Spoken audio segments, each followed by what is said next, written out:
안녕하십니까. 고수의 국어 강사 안종민입니다. 이번 시간에는 2023년 고2 3월 모의고사 26번부터 30번까지 질문 살펴보겠습니다. 자, 지문을 오른쪽으로 보내고요. 자, 오른쪽을 좀 확대하겠습니다.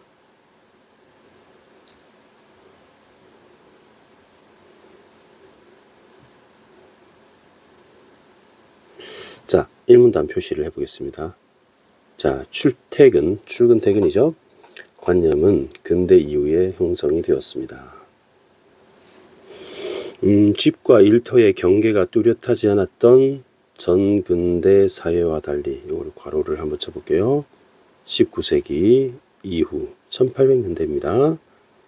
도시적 삶에서 주거를 위한 사적 공간과 노동을 위한 공적 공간이 분리가 되었습니다.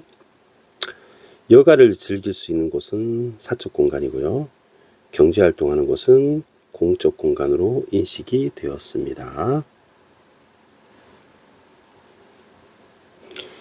이 둘의 관계는 내부, 외부, 실내, 거리 관계로 대응이 됩니다. 잠깐 정리를 해보겠습니다. 여기 이 문단이고요.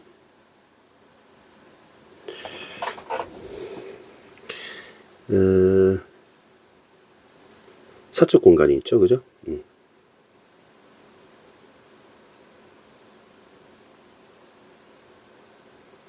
그리고 공적 공간이 있습니다.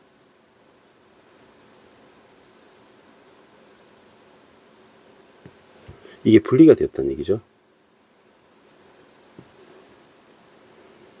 그러면 이제 사적 공간이 내부가 되고 공적 공간이 외부가 되겠죠. 실내가 되겠고요.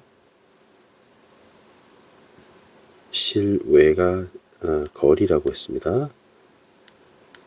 거리라고 했습니다.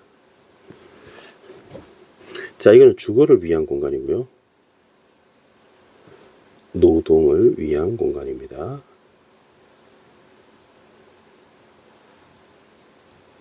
이 선을 조금 확대할까요? 이렇게 분리가 되었습니다. 자, 이 문단 쌤이 질매를 동그라미 치겠습니다. 그래서 실내의 공간적 의미에 대해서 살펴봅니다. 질매는 도시에서 살아가는 개인이 외적 자극이 과잉이 되어서 회사 가면 스트레스 받잖아요. 또 학원 가도 스트레스 받고 학교에서도 스트레스 받죠. 신경이 지나치게 예민하게 됩니다. 그래서 내면으로 침잠이라고 했네요. 그죠? 침할 때 우리 침수된다, 침전된다, 가라앉는다는 뜻이고요. 잠수한다, 물에 가라앉는 거죠. 가라앉음이란 뜻입니다. 심리적으로. 외부와 차단된 실내 의미, 이제 실내 의미를 살펴봅니다. 자, 그러면 내면을 지킵니다. 침잠합니다. 쌤 동그라미 칠게요. 질매는 개인이 개성을 실현할 수 있는 공간이 실내입니다. 자, 19세기 가구와 공예품을 장식을 합니다. 그래서 취향을 조합합니다. 그래서 역시 개성을 드러냅니다. 네, 한번 나왔던 말이죠, 그죠? 그리고 긍정적으로 보고요. 그 다음에 양식이라는 보편적 표현 형태를 매개로 평온함과 안정감을 줍니다. 양식이 나왔어요. 그러면 도시적 삶의 불안과 몰개성을 사적 공간에 해소를 합니다. 그런 개인의 욕망입니다. 실내에서. 그리고 은신처이고요. 일상을 신미화, 아름다운 미자입니다. 자, 아름다운 미자.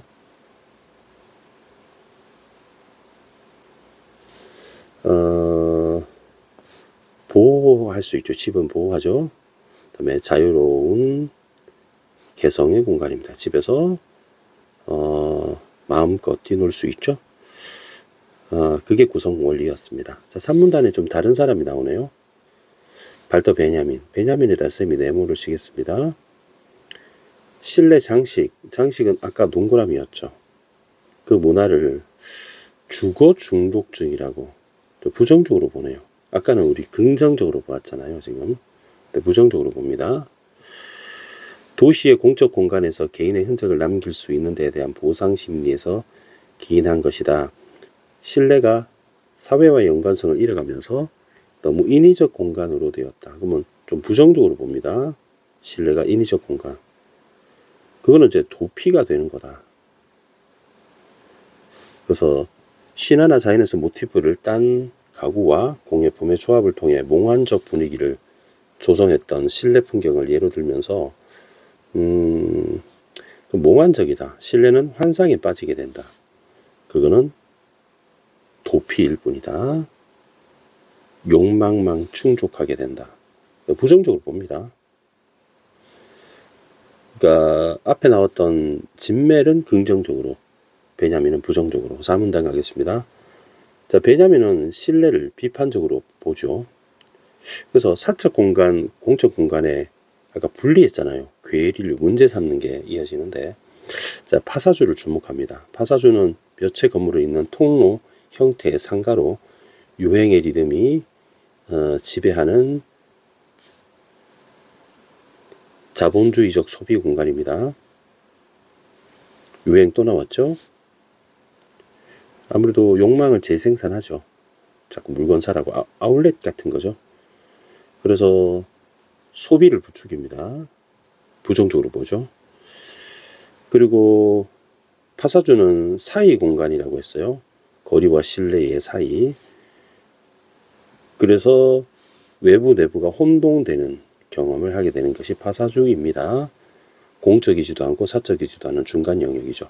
우리 아까 공적과 사적을 나눴잖아요. 그러면 공적 사적의 사이에 이렇게 파사주가 있는 것이죠. 그러니까 중간이 중간 영역에 존재하는 것이죠. 그러면 분리하지 않습니다. 그러면 분리를 신봉하는 날든 게 분리를 부정적으로 봅니다. 그래서 대체할 주거 개념을 탐색하면서 신건축과의 관계에서 파사주를 다시 조명을 하게 되는데, 1920년 등장한 신건축, 산업기술의 발전에 불구하고 건축의 미약화 현상이 지속된 상황에서 반론의 성격을 띈다. 베냐민은 공간의 이분법을 극복하려고 합니다. 분리를 하지 않는 것이죠. 분리를 안 하면 통로, 소통, 그죠? 연결, 조화, 뭐 이런 식으로 되겠죠. 그래서 그런 신건축을 합니다. 여러분, 여기 사유라는 말은 철학적인 이유라는 뜻이 아니라 철학적인 생각을 사유라고 합니다. 신건축에서는 철골을 재료로 사용하면서 벽을 제거합니다. 그럼 이제 분리가 안 되겠죠. 그럼 경계를 완화할 수 있겠죠.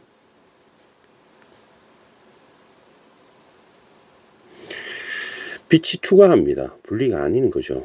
유리를 사용하기 때문이죠. 그럼 외부 내부가 분리가 되는 것이 아니라 통합이 됩니다. 파사주는 새로운 재료를 사용하면서도 과거의 어떤 양식이 절충되어 혼합되어 있다는 점에서 기술의 발전에 부합하는 건축 양식이 이어지지 못했다는 게 한계가 있다고 지적을 했네요. 베냐민은 파사주 한계를 지적하면서 외부에 차단된 그르스레 속에서의 삶은 과거의 삶이고요. 19세기는 이제 진멜 설명이죠. 이 19세기를 넘어서 20세기는 관계와 투과의 원리가 지배되는 20세기로 넘어가는 문지방의 역할입니다. 자, 우리 문이 이렇게 넘어가는데요. 문의 경계턱을 우리 문지방이라고 하잖아요. 근데 이 문지방을 넘어가는데 어느 방에서 어느 방으로 넘어가냐면 19세기 방에서 20세기 방으로 이렇게 넘어가는 것이 됩니다. 그러면 과거에는 그릇, 실내가 그릇의 삶이니까 담겨져 있는 거잖아요.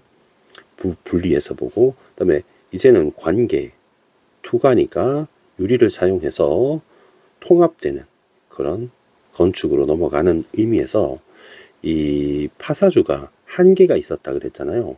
그래서 파사주가 문지방으로 과도기 역할을 한다. 이 정도로 건너가는 기간 이런 것이죠.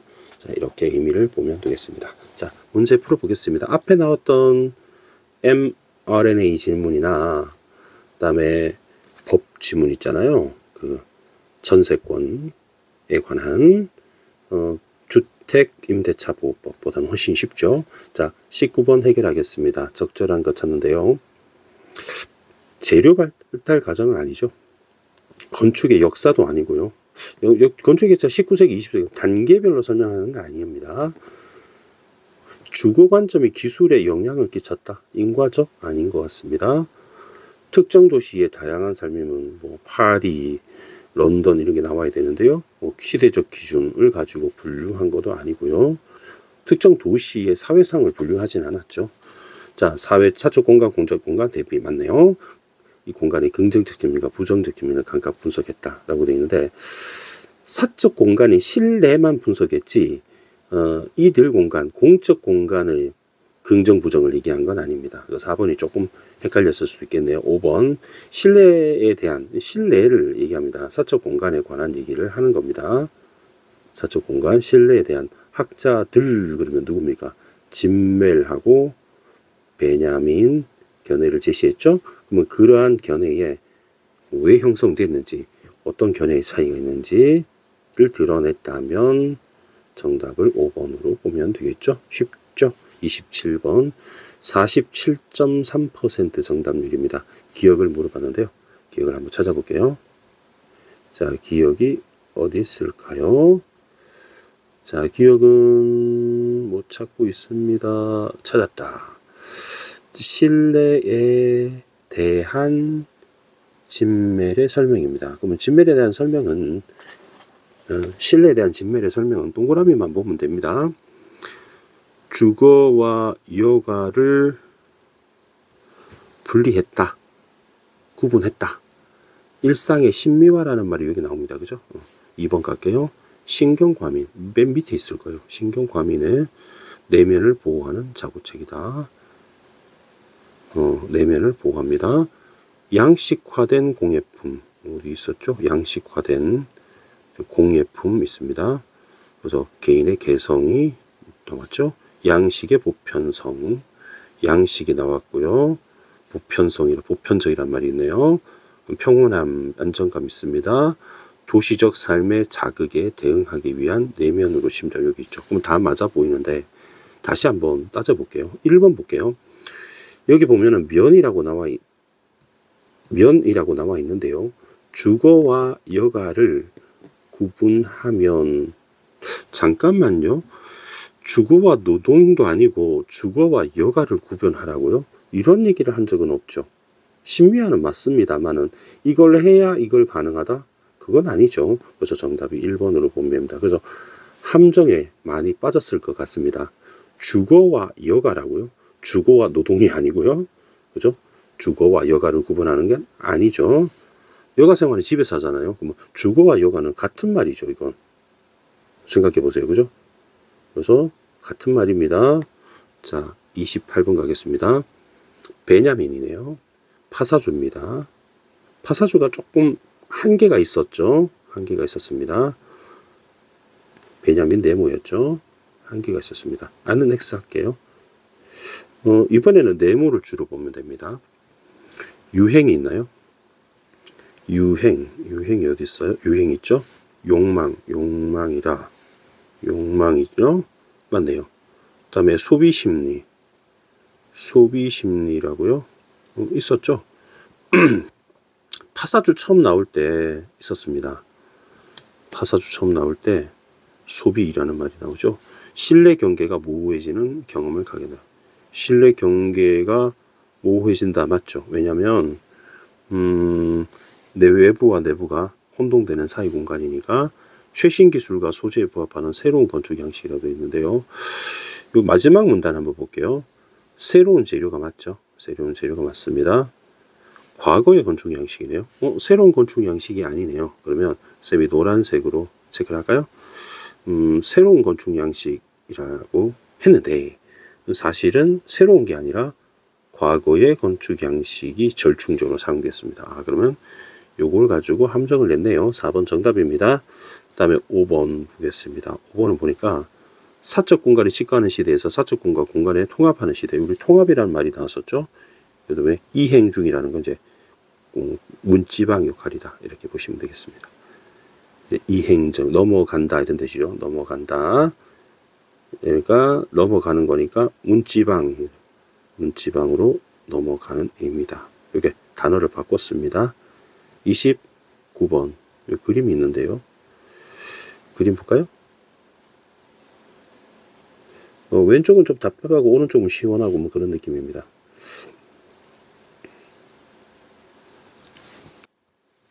자, 왼쪽 그림은 가는 건축가 로스가 지은 차라 하우스인데 여기 공예품이라는 단어가 나왔어요. 자, 그럼 이렇게 할까요? 공예품은 진멜이 말했던 의미죠. 그 다음에 장식이 없다고 그랬고요. 창이 딱 한 군데가 있고 외부가 차단된 느낌이 됩니다. 외부가 단절된 거죠. 아늑한 은신처. 그러면 딱 19세기 느낌 나죠. 그러니까 19세기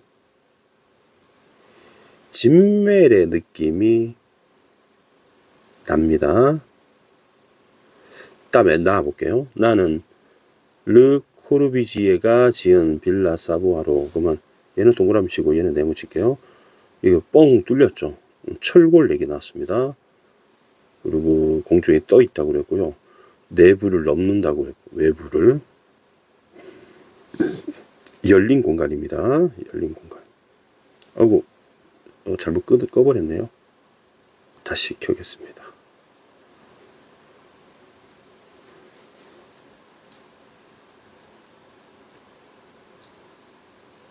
조작 미스가 났습니다. 인간적이죠, 그죠, 여러분?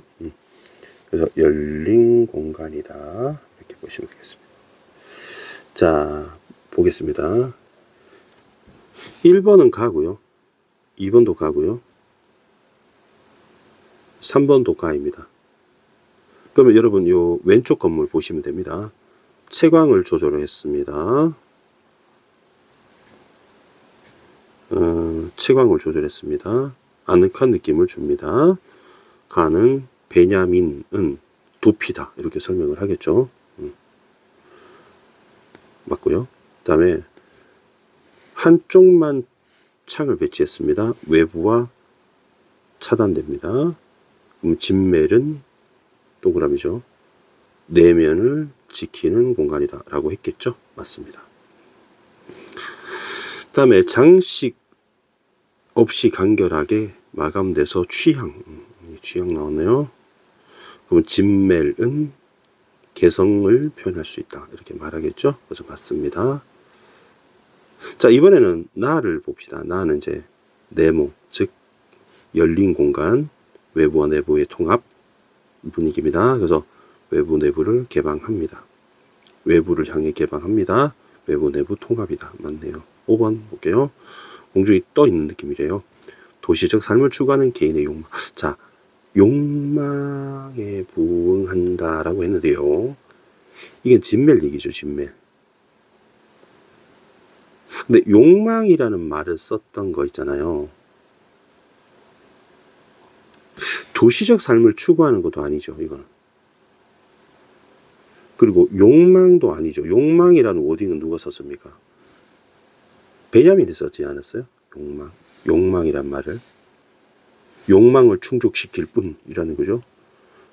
그래서 진멜이 집을 아늑하게 봤잖아요. 도피로서. 도피, 은신처로서 안정감, 그죠? 이건 5번이 정답이 되겠죠.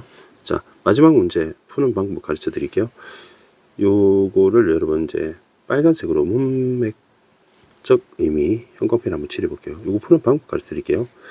이걸 어떻게 보냐면 여러분 일단은 A 앞에 요 L을 보세요. L을 보시면 A 있죠. 그 다음에 여기 A 있죠. 둘 중에 하나 답인 거예요, 여러분. 이게 구조법입니다. 그래서 이렇게 찾아서 앞에 조사 있죠, 조사.